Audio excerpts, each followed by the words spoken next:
What's going on, everybody? My name is C4. Welcome back to the channel. Today we're here for a brand new Madden 25 off-season rebuild, and as voted on by you guys, the Denver Broncos are next up. And in a rebuild that you're not going to find anywhere else here on YouTube, we have, through the power of the Ultimate Rookie Mod, the Ultimate Rebuild roster. We are starting things from post-free agency, post-2025 NFL Draft, and we got a Broncos team that's very interesting. I feel like they're a team that's underrated. I feel like they have plenty of talent, but I also think if you're viewing this as a scope of is this team a Super Bowl contender, probably not.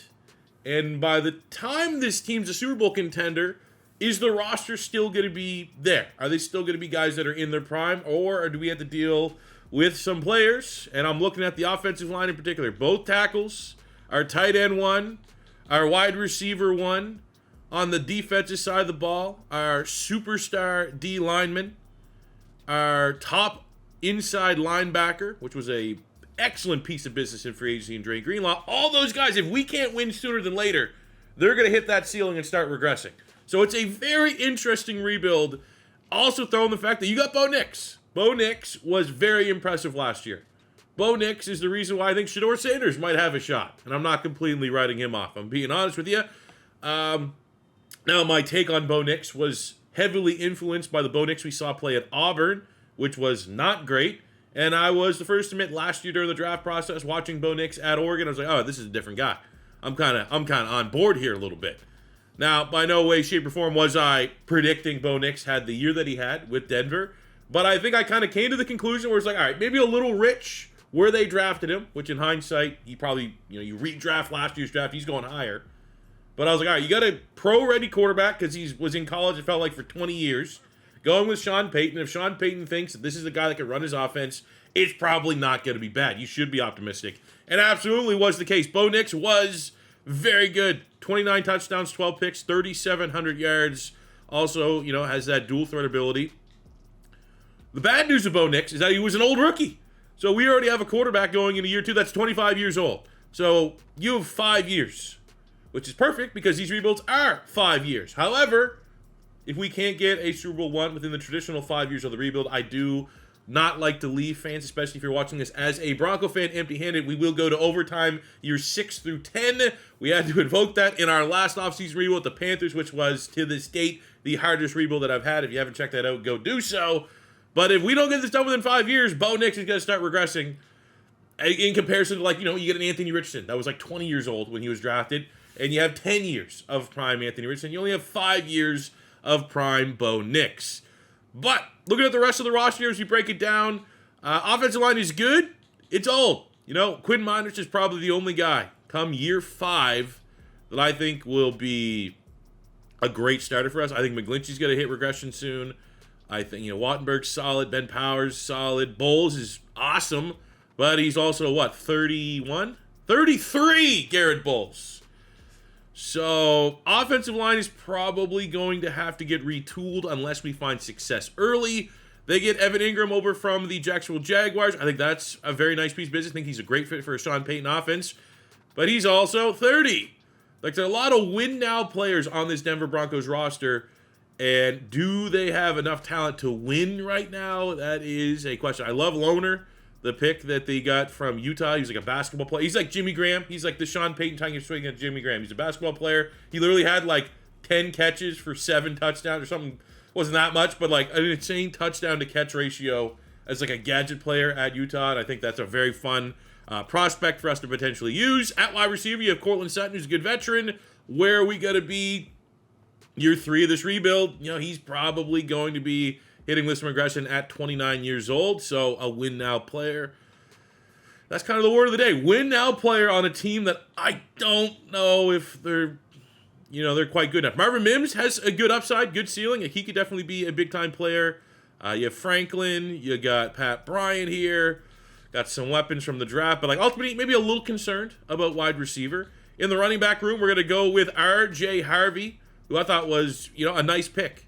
It was very clear that Sean Payton wanted to add a running back weapon, and you got exactly that in Harvey, who ran a 4.40 flat, 96 speed, 95 acceleration, can catch, can run routes.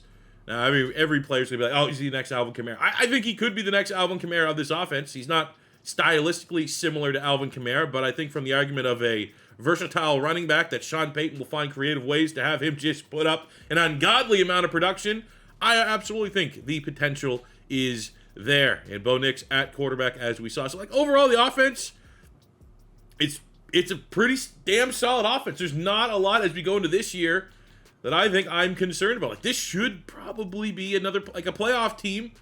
However, once you get in the playoffs and it's best on best, is this team better than the Bills? Is this team better than, you know, the Chiefs? Is this team better than, you know, a lot of the AFC North? Is this team better than the, you know, I don't even want to look on the NFC side if we make a Super Bowl. Like, there's a lot of top dogs that, like, you know, you put this roster like 8th, 9th, and like top 10, somewhere in that range. And the fact that they're so freaking old has me a little bit concerned. The front three of the D-line, Zach Allen, he was so underrated when he was with Arizona. I thought when he hit free agency, that was really nice, and he's finally started paying off. I didn't know he was a superstar, Dev, but that's pretty sick. But again, he's close to 30. John Franklin Myers is close to 30. So that front three is, you know, you better get the most out of it over the next 2 seasons, because after that, we're going to have to think about getting younger. Rest of the front seven, we're going to go with Sanders over Singleton. Now, Singleton was awesome. Came from the CFL up here in Canada. Played great for my Philadelphia Eagles. But at this point in time, it's now or never for Drew Sanders' development. Another just exceptional athlete at linebacker. I want to get on the field, get some XP. You got Jonathan Cooper as a pass rush. He saw it. But again, another one of these breakout players. I mean, you know what it is? It's the fact that the Denver Broncos, the last couple of years, have been drafting old rookies. So that by the time these guys are like, oh, yeah, there might be some development there, they're already like 27, 28. Which kind of stinks, but Cooper saw it for the time being. Dre Greenlaw was excellent business. Get him back healthy. He's always been underrated on that 49ers defense, and Fred Warner's shadow has an opportunity to kind of break out there. Nick Bonito is special. Breakout campaign last year. Sack specialist. I would say I'm surprised Zach Allen has a superstar dev and Bonito does not. I think like those would have been inversed if I was predicting. You got Jones as a solid safety, doubling up on ex-49ers, getting Hufanga at strong safety, and our secondary's on point. You got, you know, he's not obviously Cooper DeJean, but very similar to Riley Moss, White Lightning on the outside, so that's always fun to kind of grow and develop him. Pat Surtain, argument to be made that he's the best corner in the NFL. And then you have the first-round pick, Jahdae Barron from the University of Texas, 76 with a dev trait. Great athlete. I think he has inside-outside versatility. The secondary is stacked. Like, my corner 4 and 5, I could probably trade for a mid-round pick, your Jaquan McMillans and such, which we may need to consider closer to the trade deadline. But I really do like the secondary. I think we have a couple interesting pieces. But again, the whole synopsis of breaking this team down is that there's more than what I would like win-now players on the roster as it stands. I just don't know if this team's good enough to win right now. It's not winning games right now. It's not winning a couple playoff games right now. Is this team a win for the Super Bowl right now, team? I'd love to be proved wrong, but I do think there's a chance come year 2, 3 of the rebuild, it's going to get very, very difficult because we're going to have a lot of roster turnover. But without further ado, let's get into year 1 of our Madden 25 2025 offseason rebuild of the Denver Broncos.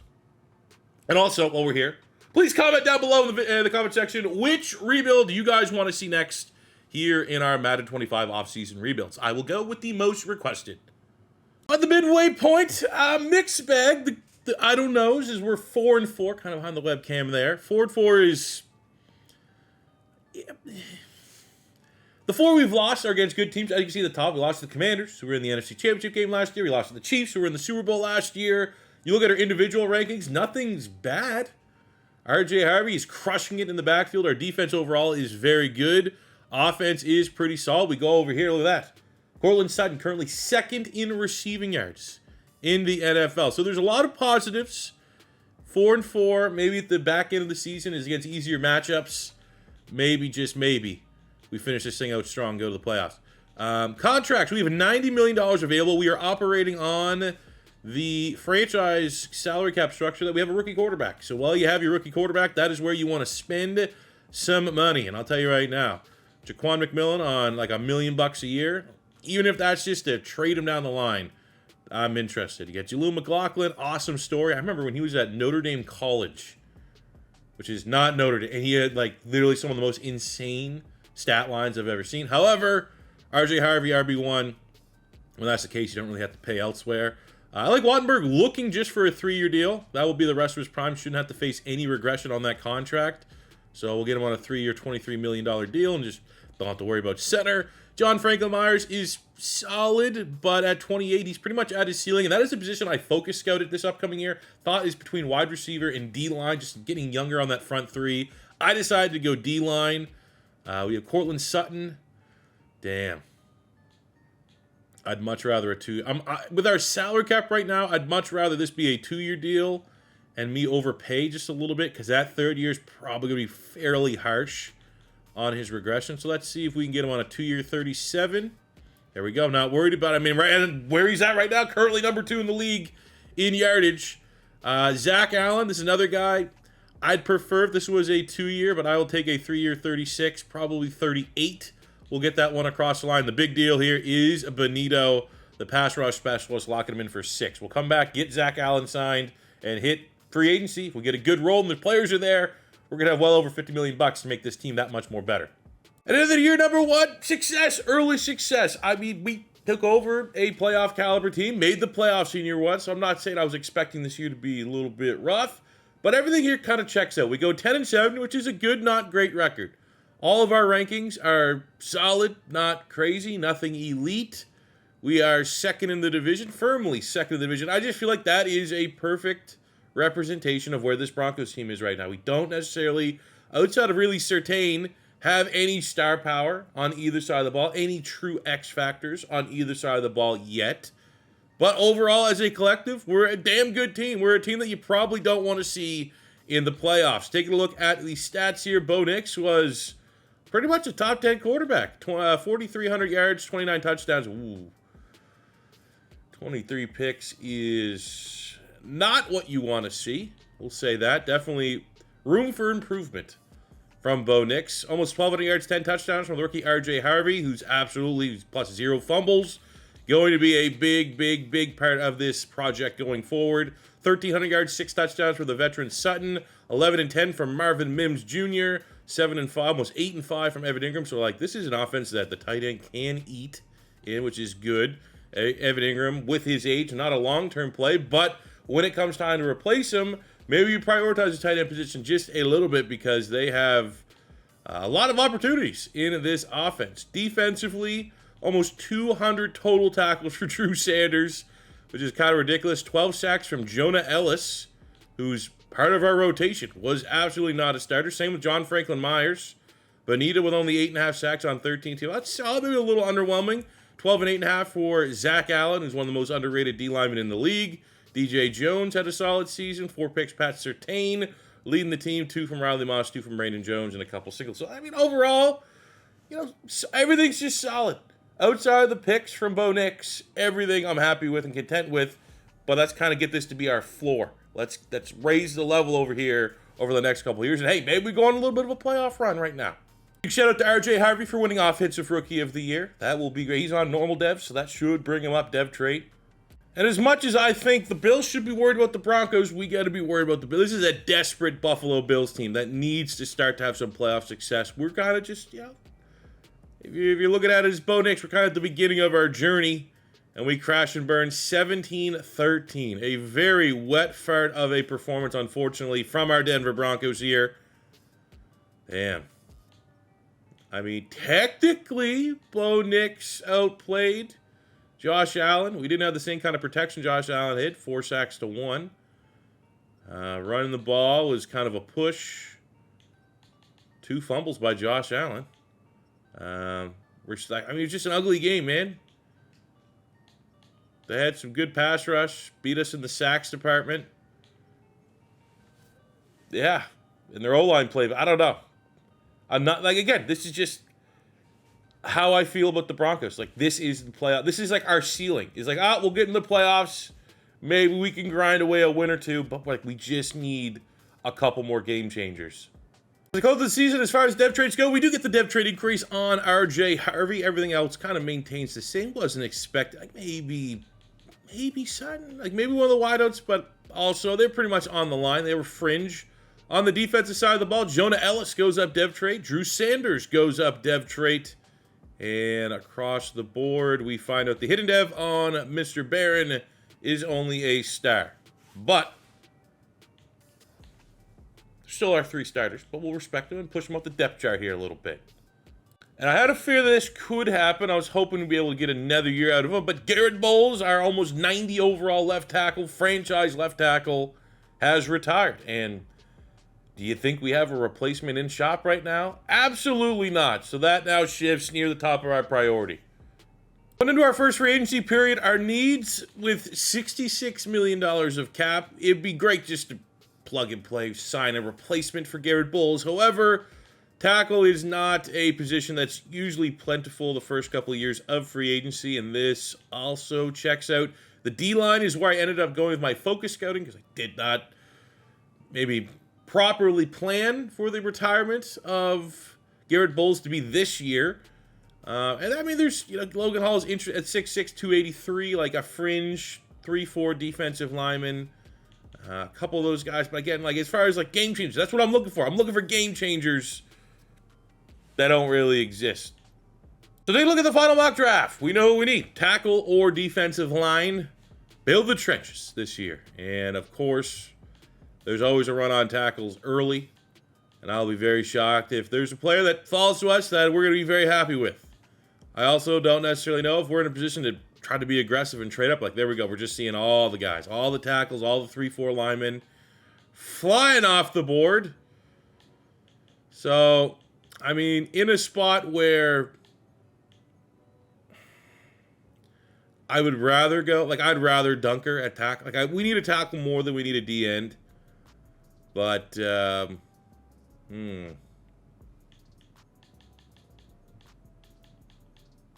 no tackles falling below that spot, huh? Dunker does look solid. I mean, second, third round talent, sure, but A, run block, B, pass block, A, impact block, B, awareness, elite change of direction. Bench press could be better. I'll say what, if Dunker's still on the board at 21 or 20, maybe we call the Browns. I mean, I'd be fine with Overton. 6'4", 283, so, scheme fit. We just lost John Franklin Myers to free agency, but I would rather a tackle. Because I think in the second round, we'll have a better chance of getting a D lineman that will suffice versus getting a tackle in the second round. That could start. Okay, so we're now at 17. Caden Proctor, very good tackle, is free-falling down the board. He was like number 3, top 5, still on the board. Same with Isaiah World. I'd be fine with either one of them. But I feel like if Proctor keeps falling, we got to pick up the phone. At least see what the Cardinals would want. We don't have to make a huge jump. 6 spots. All it's going to cost me to jump up. 6 spots in the first round is a 3rd and a 5th round pick this year. I think that's reasonable. I tried to cheap them out instead of throwing that 5th in. But to get a player that I think is as good as Caden Proctor. The last time I drafted Caden Proctor in a rebuild, it was a different draft class. He was a superstar dev. I would hope that there's not that big of a swing. A run block, A pass block, A impact block, B awareness, elite like again, if you throw the real, like obviously he's one of the most hyped tackles in next year's class. But if you just made this a generic guy, would you trade up for this guy? Would you overpay for this guy? And the answer is absolutely yes. And now, hey, there's a reason why maybe he slipped. Projected top 5 talent ends up being 21 in true value. We get him at 17. But if you look at ceiling, the ceiling for Caden Proctor is higher than any tackle in next year's class. Because at 6'6", 261, maybe 261 is generous. Sky's the limit if he can put it all together. And hopefully he puts it all together us. He's going to be a day 1 starter for us. For whatever it's worth, if we would have stayed put at 23, we would have been able to get Jennings Dunker based off of this mock. So, I mean, Proctor's probably higher rated. Dunker was scouted as a 2nd, 3rd round talent.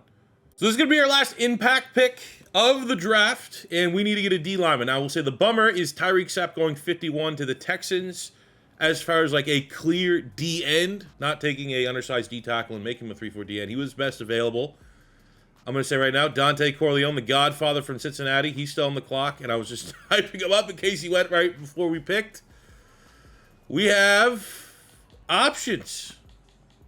Absolutely have options. As far as, like, again, pure 3-4 defensive ends, the board is cleaned up. However, look at the D tackles. We have Lee Hunter, first, second round talent. Aaron Graves, second, third round talent, who at this point in time would be fair value. We have DJ Hicks from A&M. A tackle, C power, D finesse, A block shed, run stuffer. If I'm going for like a D lineman, I need you to be an athlete. You need to pop as. And got Lee Hunter here's more of a nose tackle, 6'4", 320. Similar athlete. Graves from Iowa. Decent letter grades. Similar athlete. But what is the Godfather? Corleone. Why is he still here? A tackle, C power, B finesse, B block shed, 6'1", 320. And he's the only guy that runs sub 5. You know me. We go for the athletes here.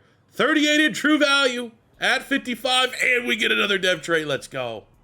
Now in the fourth round, an interesting name. Zakarian Branches fell 96 spots. That might mean he rolled like a not great draft story, but athletically speaking, there's a lot of undeniable speed there. I think we need to take a swing for the fences here at wide receiver. Can we get 3 straight dev trait players? Yep. Take a look at our draft recap. Didn't have a whole lot of picks, but the picks that we did make, even Branch being the only guy under a 70, has a dev trait. We got Trace Mack at kicker, 71. Got to pair that with Crenshaw, the punter from Florida. So we're going all Gator special team. Branch, 69 dev trait. Brings a lot of speed to the position. Could challenge, work his way up the depth chart. Corleone, 72 with a dev trait. Caden Proctor, 74 with a dev trait. I do think maybe we find the best position for Corleone. He is a body type of a nose tackle, but he has the athleticism. I think he can get by as a 3-4 defensive end. We'll see. Got options. As we start year 2, this is how you start the season. We get a rematch against the Bills, who knocked us out of the playoffs. We beat the brakes off them. 36-14 with a Bo Nix Player of the Week performance. This season's going to be different. All right, mid-season, we'll get to it in just a second. But I was like, all right, how did Corleone get 5 skill point upgrades? And for 5 sacks, I've seen 10,000, 8,000, 14, just under 15,000. I don't think I've ever seen 22,000 XP for a singular skill goal. If you've seen higher, let me know in the comments. But that is insane. I mean, I guess a guy that we have playing nose tackle getting 5 sacks for a rookie is kind of ridiculous for the star dev D tackle out of Cincinnati, but to get 5 skill points, pretty nuts. The not so sick news is that we're kind of where we were last year. We are 4-4. Our rankings are all, again, not terrible, but like that looks like a fringe playoff team. So, still trying to figure it out. We have $95 million. I do like Marvin Mims. So we'll lock him in on a 4-year deal. He's a 1,000-yard player. Brandon Jones at safety. If we can get him on a 2-year and not have to worry about any regression, that would be sick. And that is sick. We have Drew Sanders that almost 200 tackles last year. So I want to lock him in on a 5-year, 42.5. So like, all these deals are very reasonable. All these deals are, completely doable with what is likely going to be a pending Bo Nix contract extension. Now, Ingram kind of at his expiration point. Ben Powers replaceable. Yeah, we just got to figure out Bo Nix amongst figuring out how to make this team good. Not just meh. So this is unbelievable. We've got almost, I think, swept outside of, we beat the Raiders, I think, the first time. Every other divisional game, we lost. 1-6. I mean, at least we finish out with a win, which is nice. I mean, at this point, we're not making the playoffs, so every loss would have helped. But when 5 of your 11 losses come from within division, I can't remember a time that it was like, it's not Bo Nix. Bo Nix played well. He played real well, actually. But the points weren't there. The yards were fine. The points weren't there. The defense wasn't there. Bo Nix was 10th in yards, 3rd in touchdowns, and for me, I was prepared for him to have like, oh, the yards and touchdowns are great, and it's another year where he has 20-plus interceptions, and he worked hard. He cut down on his picks, cut them in half pretty much. 62 sacks, however, is not good. That is not great. The O-line kind of sold him out there a little bit. Harvey, I thought he was going to be an automatic 1,000 yards every year in this rebuild. Now, I don't know what we're getting. Last year was good. This year was not. Marvin Mims goes over 1,000 yards, 13 touchdowns. Happy we got him on a contract extension. Almost 1,000 for Sutton. In the ballpark of 1,000 for Vele. So that's almost 3,000-yard receivers. And the tight end continues to eat in this offense. We are letting Evan Ingram hit the open market. So let's kind of think about that when it comes draft time and free agency. If we can get a young tight end with upside, they could potentially thrive here in Denver. Defensively, Drake Greenlaw and Sanders, almost 200 tackles each. We get 10 sacks on 18 TFLs for Benito. That's what I want to see. 7.5 on Ellis. 17 TFLs, 7.5 sacks for the rookie Corleone. 12 and 5.5 for Zach Allen. So sack numbers are good. Interception numbers, 4 for PS2. That's good for him. Everywhere else, I'd love to see Jahdae Barron and Riley Moss get a lot more picks than what they've got so far to this point of the rebuild. But I mean, no matter what way you cut it, we don't have any award winners. Bo Nix, top 5 in MVP voting. So if we can carry this momentum forward and have a big offseason, we're not that far away. We're not this bad. This is going to be hopefully an out-year season. I mean, for what it's worth, Corleone, because he did have a hell of a year, just missing out on Defensive Rookie of the Year. Should be able to do some damage in the draft here. While the Jags and Cardinals committed to the tank, losing 7 in a row, we do still finish with a top 5 pick. So hopefully we'll get a top 5 player. Damn. Browns get a Super Bowl before we do in Denver. As far as dev traits, the most important one. Evan Ingram got superstar. I mean, that's not going to do much. We're letting him hit the open market. Caden Proctor, the last time we drafted him, was a different draft class. He was a superstar. Not as much hype this type around. But we do get Bo Nix. He's an 83. He got a superstar dev, and it's now or never. He's an older rookie at 27 years old now. His window of, to have that boom of big growth and development. You want to get ahead of the progression. Perfect time. Perfect time for him to get superstar dev. We also had superstar dev on the defense with the face of the pass rush. Nick Bonito makes the jump up to superstar. Also 27 years old. Not exactly sure why he got it. I mean, he had a good year. But I'm not going to complain. You know what? Put the C on his chest as well. Leader. You know what? Now we got Evan Ingram going up dev trait. I think we bumped that up just a little bit. Like 1 year 9. That's, we're going to have 1 year of him as a superstar dev. Now, Bo Nix, this is an interesting one. Because obviously, I feel like he could be our franchise quarterback, but he's 27. If we pick up the 5th-year option, will the extension be cheaper? Like, if I pay him next year, it's going to be, we'll just say $250 million. Because he's 20, he'll be 28. But if I pick up the 5th-year option, and I got to pay him when he's 29, because of his age, will he be cheaper? Will he be, instead of $250 million, like $180 million or something like that? I'm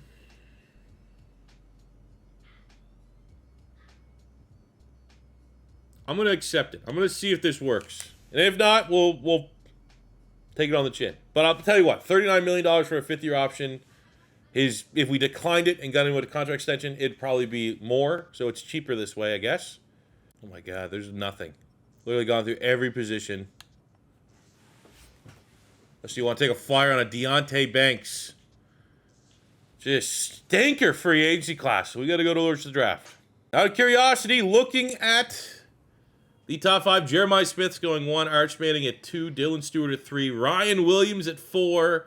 We are projected to get Bryant Wesco.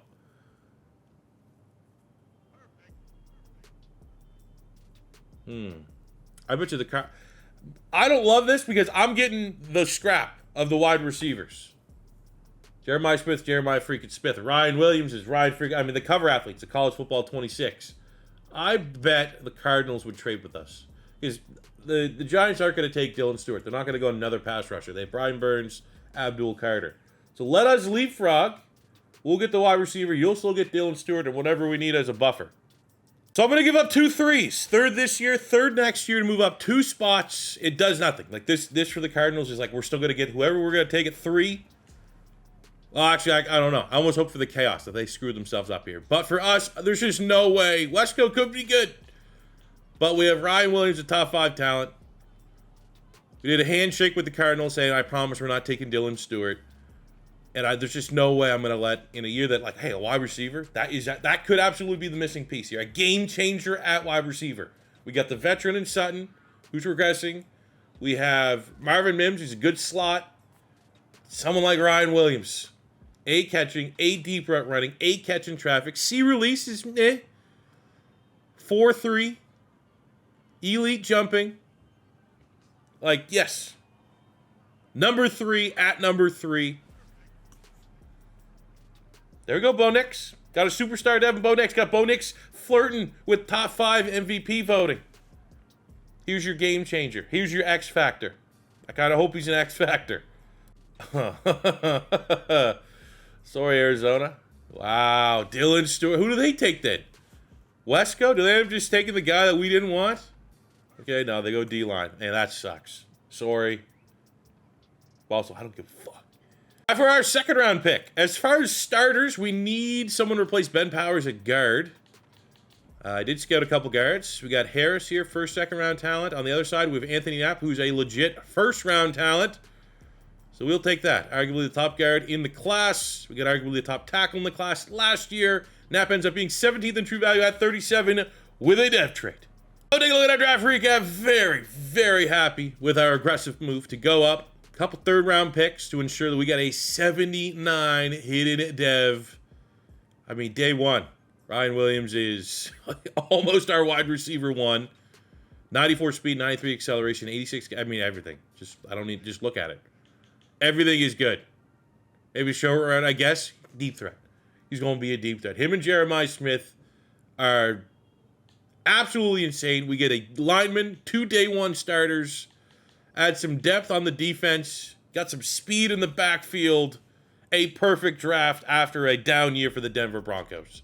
I want to talk about welcome to the NFL. You can get a gold medal in these drills. Let's be honest, it's not that hard. But when you're going up against someone like Pat Surtain, it's incredibly hard, and with ease, gold medal, Ryan Williams.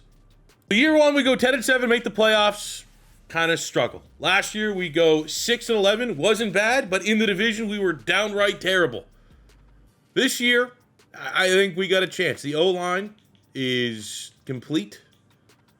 We are, I'm not going to say win now, but like McGlinchey, Evan Ingram, and Cortland Sutton, who are still going to be valuable contributors on this offense. This is probably their last year before regression hits pretty harshly. We now have Bo Nix, who last year wasn't a superstar. Now he has abilities. We got a true game changer, potential generational wide receiver prospect in Ryan Williams, who I think with someone like Marvin Mims, who's been a proven 1,000-yard receiver, we know from year 1 that we could have multiple 1,000-yard receivers. We know from last year, we're like one good game away from having 3,000-yard receivers here with this scheme.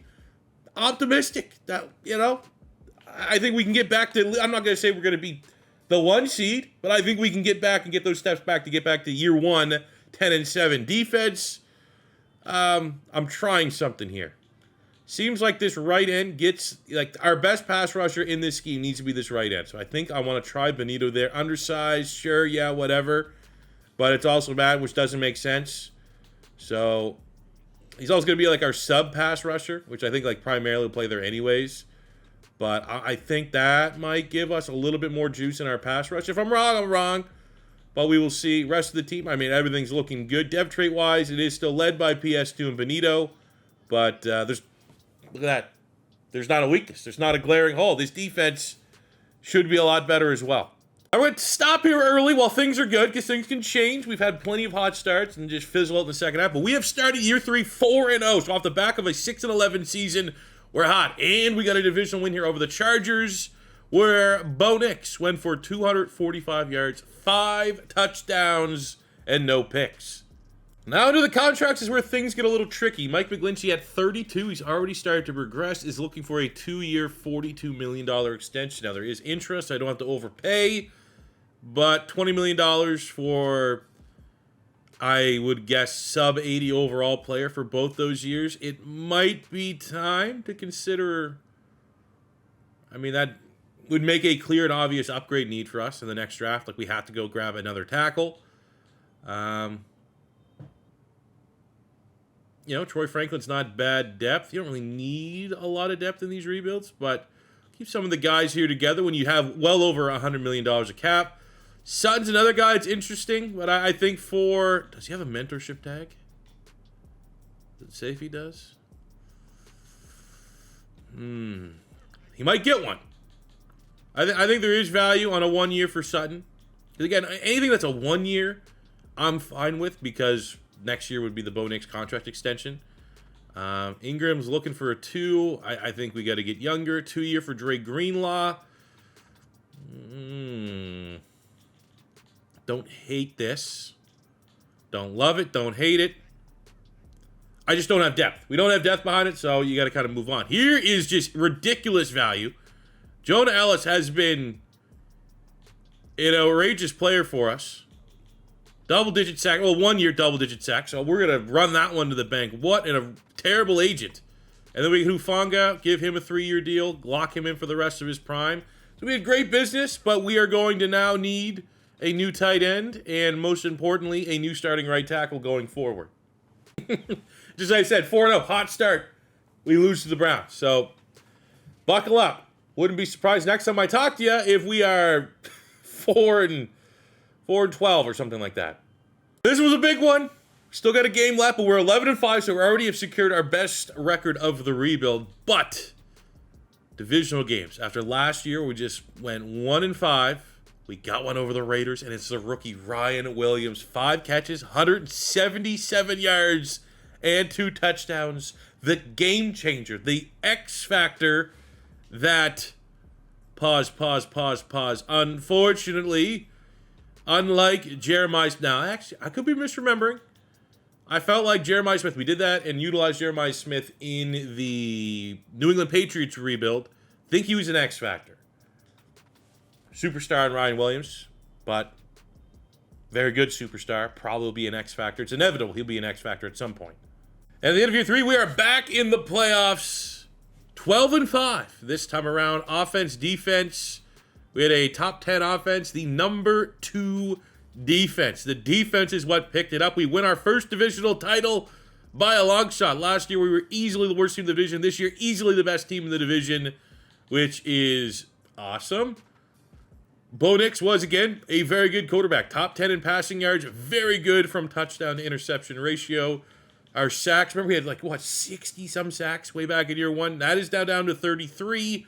Great job offensive line. We're back over 1,000 yards for RJ Harvey. We get 81 catches, 1,400 yards, 11 touchdowns from the rookie Ryan Williams. 1,000 for Mims, just under 809 for Cortland Sutton. Ingram was solid defensively. Brandon Jones was a tackle machine. We get 8 TFLs, 15 sacks from Benito, 12 sacks Jonah Ellis, 20 TFLs, 8.5 sacks Zach Allen, 12 TFLs, 7 sacks from Corleone. So the D-line is eaten. And the picks, yeah, they could be better.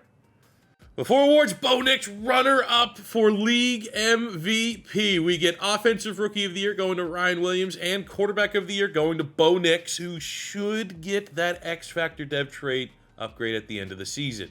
Also, might have a chance for Ryan Williams to go from superstar to an X-Factor based off production and winning Offensive Rookie of the Year. Well, we get a tough draw in the first round of the playoffs. Baltimore Ravens are not a fun team to play against. Lamar Jackson's ridiculous, but Lamar only had 17 passing touchdowns. So this is a limited, one-dimensional Ravens. They kicked the shit out of us. Okay, cool. Wasn't even competitive. All of those rankings, all of that green that you saw for our team, right? Not one aspect of that showed up. So that's sick. Great. Great. Just, oh, this is awesome. Let's see, do we get it? Okay, we got 1 sack. 2 sacks, 3 sacks. Cool. What a waste. What a...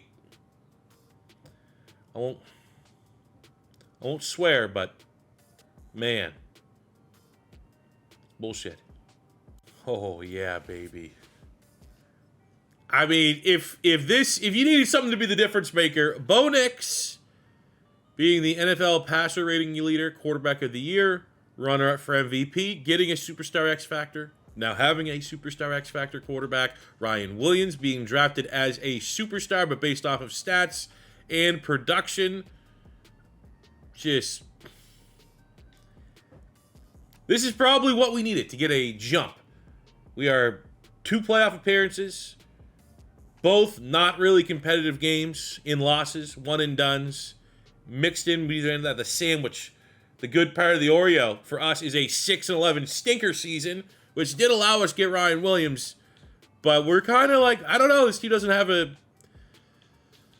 I don't have confidence in this given team when they were just superstars. But now they're X factors. Maybe that's going to be the missing piece. On the defensive side of the ball, Benito is now up to an X factor. Everyone else kind of maintains their dev trait. We're going to go into this offseason. We need to replace Evan Ingram and Mike McGlinchey. We do that with somewhat comparable players. Ingram has regressed heavily down to a 76. Yes, he's a superstar. Still a 76. So we can definitely upgrade there. McGlinchey might be a little more difficult. But I think if we can hit these two, we'll be pretty damn close year 4 to a Super Bowl favorite in the AFC. We're going to start the offseason by declining the 5th-year option for Jahdae Barron. He's earned a contract extension. We'll get ahead of that.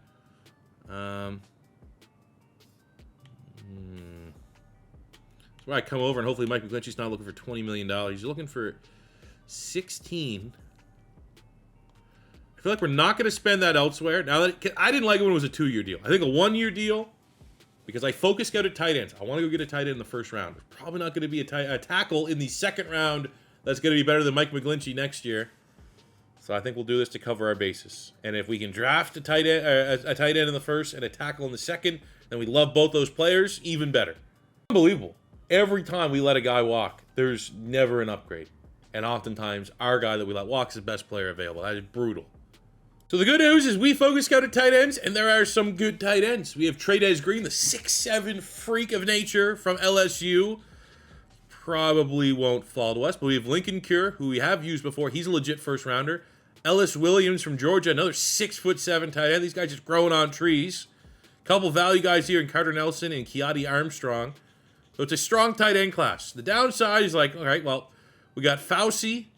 Dude, if this guy's in the second round, a legit first round at tackle. We got a second, third round on Haywood. Like, I'm just trying to scout like the next okay, there's the dream draft right there. Find a way to get Fauci and a tight end, one of these 3 tight ends. Is it possible? Let's look at the mock draft. Does that Fauci guy fall out of the first round? Let's get a look here. Okay, so Jahdae Green, the first tight end's going at 17. We're at 24, so we'll have our pick of the second, but Fauci's going at 27. Wait a minute, so what if we go Fauci at 24, and then trade up for a tight end in the second round? That's exactly what we're going to do. Maybe I have to be aggressive in the second round, but even then, like, I'm fine with either one of these guys. I've used Lincoln Cure in a rebuild, so I'd rather Williams if all things are equal. But the fact that we can get Fauci, I'm not going to butcher his name anymore. Let's do that here. Number 9 in true value at 24 with a dev trait. Now, we did obviously sign Mike McGlinchey, so he's got to sit and wait, but no issues about that. 5-star recruit from Oklahoma, locked in. So Lincoln Cure, one of the 2 tight ends that I wanted, is the Travis Kelce replacement in Kansas City. So now is the time. I don't want San Francisco looking for the George Kittle replacement. Let's come up and grab our tight end. The Niners need a left tackle. So how about you guys, we'll give you Mike McGlinchey. I'm going to give you my 4th round pick for the next 3 years and my 5th round pick for the next 2 years to get that second. I think I overpaid, but able to keep a second rounder this year. So we have 2 picks now in the second round. First of whom is going to be Ellis Williams, 6'7", 255 out of Georgia. I believe he's the number 1 recruit. And he ran a 4.56 at his pro day. Welcome to the team. 6'7", 255, 87 acceleration, 90 jumping, 85 speed. Cool. That'll do. Then we followed up. Next spot that has kind of like an aging starter is at center with Wattenberg. So we're going to take a look here at Cash Cleveland. 48th in true value at 56. Ends up also having a dev trait. Stays local too. Colorado kid. This draft could not have gone any better. We get a 76 dev trait tackle, which then allows us to trade away Mike McGlinchey, became surplus, and get Ellis Williams, a 6'7" freak of nature, 74 dev trait tight end. Next, kind of, where's the upside? Are we at a ceiling? Do we need to look at a replacement? It would be Luke Wattenberg at center. He's 29, pretty much at his ceiling. Able to come back with that second round pick. Find another dev trait player in Cash Cleveland. We finished with a fullback and a corner. Not gonna lie, kind of just going with dudes with profile pictures at positions that we don't have depth. But all in all, 3 absolute home run picks for the Denver Broncos. And you can make that argument. We've done that 3 straight years.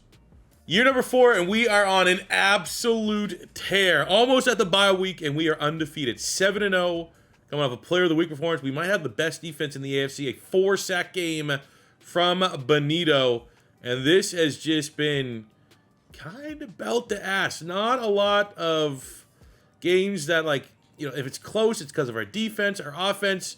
You know, it would be nice to blow out opponents.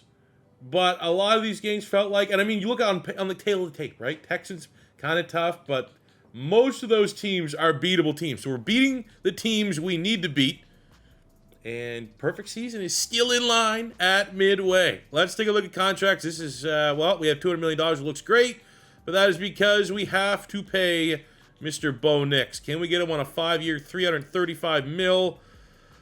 I don't think we're that far apart. We have Quinn Meinerz at guard. We'll lock him in for a 4-year. One of the best guards, if not right now at this point, one of the best guards in the league. RJ Harvey has been awesome, so I'd like to keep him because I think, I feel like we're going to get this one across the line here. You know what I'm saying? We're going to get Jahdae Barron locked in. We're going to get, Branjo's probably replaceable. Wattenberg just got his successor. Cooper's kind of depth move at this point. Allen. Maybe bring him back on a 1-year. Live with that under a $10 million hit. So I don't think it's going to take a whole lot more to get Nix and Harvey signed, and we're still going to have probably upwards of $70 million of salary cap to do some work in the offseason if we need to. Match number is $338 million for Bo Nix. Locked in. Bring us to Super Bowl now, kid. End of the season, we finished with a 13-4 record, so a win better than where we were last season. I know for a fact at least 2 of our 4 losses. 1 came to the Chiefs, as you can see. 1 came to the Chargers, the team that ended our win streak. So still kind of hit or miss, struggling in the division. But it is our second straight divisional title. We get the 1 seed in the AFC. Taking a look at the stats, Bo Nix was, you know, pretty good, pretty consistent with where he's been at the last couple years. Over 4,000 yards, 33 touchdowns to 13 picks. Got over 1,000 yards for RJ Harvey, who we did get a contract extension hammered out with. We got 1,200 yards, 13 touchdowns for Ryan Williams, just under 1,000 for Marvin Mims. Sutton continues to be a weapon. The rookie Ellis Williams, that's, I mean, not brutal. Definitely a little bit below what we were getting from Evan Ingram. Maybe RJ Harvey picked up a little bit. I don't think he's had 5 receiving touchdowns yet. Defensively, 13 sacks on, 23 TFLs for Benito, 9 sacks for Ellis, 7.5 for Zach Allen, 5.5 for Corleone. And we got Riley Moss and Pat Surtain, both with 4 interceptions. And our only award winners is one guy. Ryan Williams gets Offensive Player of the Year and Wide Receiver of the Year. Oh, come on. The one not good team, because when you lose to Kansas City, you know, you're losing to the Chiefs. You're losing to the final boss. It's got to happen, especially when you're doing an AFC West rebuild. But the Chargers, I mean, they're not bad. All due respect. I mean, hell of a team. Herbert, Harbaugh, they got those guys playing. But they're not, like, I mean, from as far as Madden, they're not usually a pain in the ass to you. They've been a pain in the ass for us. They have constantly beat us in the division, even when we're a better team. Herbert only had 23 passing touchdowns this year. You look at the tail of the tape, fairly similar matchup advantage. Denver for offense, defense. It's the 3rd best defense against the 4th best defense. I think we should win.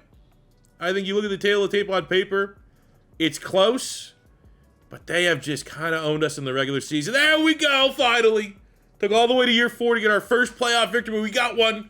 And then we got a winnable matchup for the championship against Drake May and the New England Patriots. 24-10 for the Denver Broncos in a game where, I mean, Bo Nix played fine.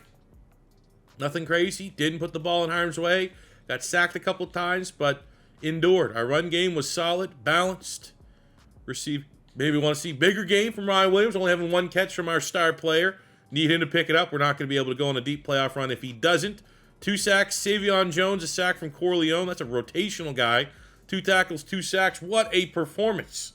That's kind of make you wonder, like, who the hell, like, who's coming off the field for him to get on the field to make play? Like, my pass rush is good. I don't need heavy rotation. All right, well, we got the Patriots who just demolished the Titans. Oh, that's what's going on. I got Jahmyr Gibbs. Okay. That's something that has happened, and a trend. I can't speak on it to say that's a for sure thing, but it does feel like the team that, like, signs, like, the crazy guys in free agency, the top names in free agency, tend to become good in rebuilds. I mean, that's chicken and the egg, right? Like, oh, the team that's getting good players becomes good, but it always feels like when I look at free agency, if there's a big name, like, I don't need him. I don't need a running back. Like, whoever that guy goes, it tends to be edge rushers. Like, it used to be like whoever signed Von Miller, whoever would get like J.J. Watt in the, back in the day, dating myself a little bit. Always felt like even if they're a team you never seen in the playoffs, if they sign that big free agent, you're going to run into them all the time. It's almost, I don't know, RNG. But the Patriots in the championship game, they are barely above 500, a 9-8 team. As far as overalls, huge advantage for the Denver Broncos. They do have the #1 rushing offense. That 1-2 punch of Jahmyr Gibbs and Travion Henderson is pretty terrifying. They have a pretty good pass defense as well. So we will show them respect by auto-upgrading our players and hopefully getting a couple starters here. Dre Greenlaw, in particular, the most prepared he's ever been for a playoff game. Come on, baby. Can the Denver Broncos in year 4 make this? Yeah, we go. Let's do it. 24-20. Very close. Both games very, very close. And it ends up being the battle of the 1 seeds in the Super Bowl. But 24-20, the Denver Broncos get past Bo Nix. Outduels Drake May. Almost 300 yards, 2 touchdowns. Did have the lone turnover. Run game was not great. Pass game was, hey, at least Ryan Williams gave us something. Gave us a little bit of juice there. 7 catches, 64 yards, and a touchdown. 11 tackles for Sanders, Zach Allen, and Bonito getting on the sack sheet. But, I mean, it's not like we're steamrolling teams. This is going to be a very difficult Super Bowl matchup against the Bears and Caleb Williams. We got a lot of upgrades here. Ryan Williams, the Offensive Player of the Year. Hasn't had a hot playoff run, but in the battle of the 13-4s, the Chicago Bears offense is, again, they signed Zay Flowers. So much like the Patriots, who got Jahmyr Gibbs, Zay Flowers was a top free agent a year ago. Goes to Chicago. Now the Bears are, and what, Kyler Murray wins the MVP? What kind of timeline are we in here? It's going to be a tough game, but I like our chances. Now, we've recently rebuilt the Chicago Bears. We've won the Super Bowl with the Chicago Bears. We know how that team can be good. We know what kind of players that they have. I can only imagine with Rome Odunze and Colson Loveland, and now you throw Zay Flowers, a superstar, to the mix. This is going to be a very tricky offense. I remember, though, when we did win the Super Bowl with the Bears, we brought back the monsters of the Midway. We got it done with defense. And it does feel like we are in a string of rebuilds where when we do win a Super Bowl, it is not the offense going for 40 points. It is not our quarterback throwing for 4 touchdowns. It is our defense completely wrecking the other team's game plan and keeping them out the end zone. So I feel like that may be what needs to happen here. We get Riley Moss! White Lightning! Exciting White! Interception, touchdown Broncos, first score of the game. That is huge. That is a big momentum shift. Got another good drive here. Let's finish with a touchdown. No field goal. Damn it. Nothing! We got nothing! How do we get 0 in the red zone? Brutal. So we score. Chicago gets a insta-score to end the first half. That is just terrible cheese luck. We kick a field goal up 10 going into the 4th. It's been a good battle here. Grindy battle. And grindy works when you are winning. And this is going to decide the game right here. 17-7 for Denver. We're on the 10. First down and 10 on the 10. Touchdown will put this game out of reach. A field goal, I'm sure we're going to get some insta-scores from Chicago. Oh, baby, there we go. We got it. Cash out. Cash out, year 5. We'll go year 5 to see if we can get back-to-back. Let's go, man. 3-0 playoff run, Super Bowl win versus the Bears. That's perfect timing, man. Be able to shave some time off. I got the Champions League final I want to watch, so some currency on that game. But we trusted the Denver Broncos and Bo Nix to get. As soon as I saw that $300 million contract, we could have just been as easily like, yeah, I don't know. Is Bo Nix really that guy? Is he really the guy that's worth investing that amount of money? He's an old rookie. Some people think he never should have been a first-round pick. And we go, you know what? The combination that this guy has, in particular with Ryan Williams, the Offensive Player of the Year. Look at that from Bo Nix. 4 touchdowns, 245 yards, no picks. Huge pick on Caleb Williams. Shout out Riley Moss. Run game was not great. Passing game, Ryan Williams, I mean, he got his touchdown. We spread the football around. Both running backs got a tutty. Ryan Williams got a tutty. Marvin Mims got a tutty. Defensively, 2 sacks. Benito, sack and a half. The Godfather Corleone. And we get the huge, game-changing, tempo-setting interception by Riley Moss. And in year 4, the Denver Broncos are Super Bowl champions. Now that we know we're going to year 5, let's keep the band together. I have $100 million of salary cap. So if there's a 0% chance that I can find a better upgrade in the draft and or on the open market, I'm going to bring you back. We're going to bring back Crawshaw, the punter from my Florida Gators, keep our Gators special team unit together. And we now have $95 million. I'm going to probably sign someone unnecessarily because, why not? I got $95 million and 1 year left. Damn it. Oh, the one guy I threw out, Shamar Turner, has been a cheat code. Going back to, honestly, our Bears rebuild. There's just no one I need. I don't need any, RB2 and wide receiver 3 would be the 2, ultimate surplus. And, there's not much at running back. I suppose someone like Braylon Allen as, a power back option. But, these are also guys that I could just find in the draft. You got T-Mac, you got Luther Burden.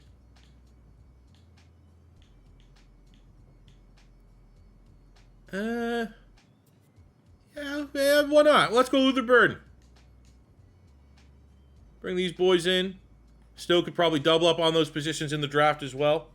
So now the draft, just BPA. Can we find the top available at the position? And, well, we got a couple nice tight ends. That's where I focus. I just honestly just left my focus go from there from a year ago. A couple first rounders.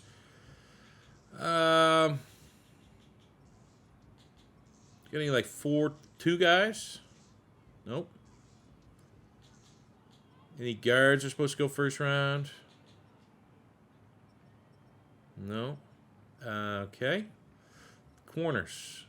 No first round corners I didn't think I saw, but we got a 6'4", 4'3", corner. A-man, B-zone. Yep, I'll take that. Number 5. Thank you. So our first 2 picks, just flexes, just go BPA. Probably can tell why. I got both these guys. Colin Marshall in the second round. Oh, an off-ball linebacker. Oh, and he has 91 speed. Yep, you give me a 4.41 40-yard dash linebacker, I'm going to take him.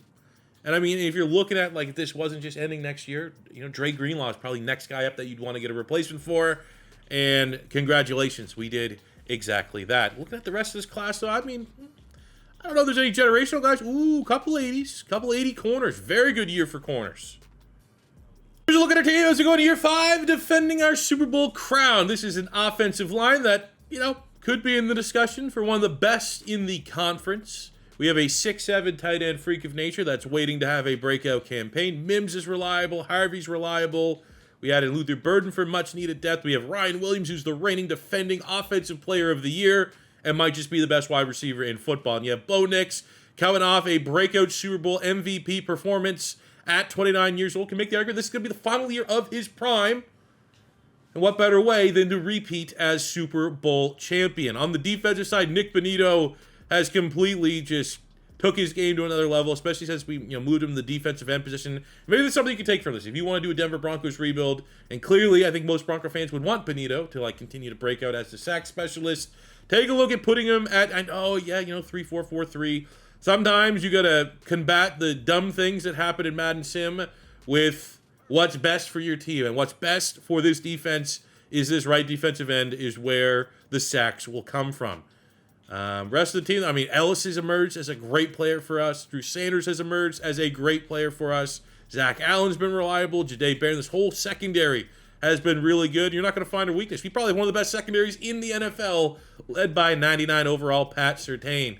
So overall, definitely have the team, definitely have the squads to repeat as Super Bowl champion. We just got to go in here and do it. So at the end of year 5, a lot of winners, but we made the playoffs. So at least we can go defend our crown. But it's more of kind of like year 1. We're not bad at anything in particular, but also not really elite at anything. We do win the AFC West for the 3rd straight time, which is absolutely shocking to see the Chiefs struggle as much as they have. However, and we'll go into our player stats in just a second, Okay, let's look at my stats, and then I'm going to show you the weirdest. So, Bo Nix, I mean, not bad. 4,000 yards. It's kind of been like his stat line. Everything there's been in line. Outside of that 1 year that he was in top 5 MVP, it's kind of been, you know, decent quarterback play. RJ Harvey's been very consistent. Ryan Williams has been awesome since he's been here. Finally, a little bit of a breakout for Ellis Williams at tight end. Defensively, we had some great production there. Multiple guys, you know, double digits, TFLs, 13.5 sacks from Benito. We got 3 sacks from Hufanga. Let's take a look here at the Bengals. A little spoiler. What the hell? Oh, yeah, okay. So the best thing about using this PC mod is that it does kind of correct some of the things with Madden. As you take a look at Shamar Stewart, the freak of nature pass rusher drafted by the Cincinnati Bengals in the 2025 class. 72 tackles, 28 TFLs, 28 sacks. So shattering the NFL single season record. He gets MVP.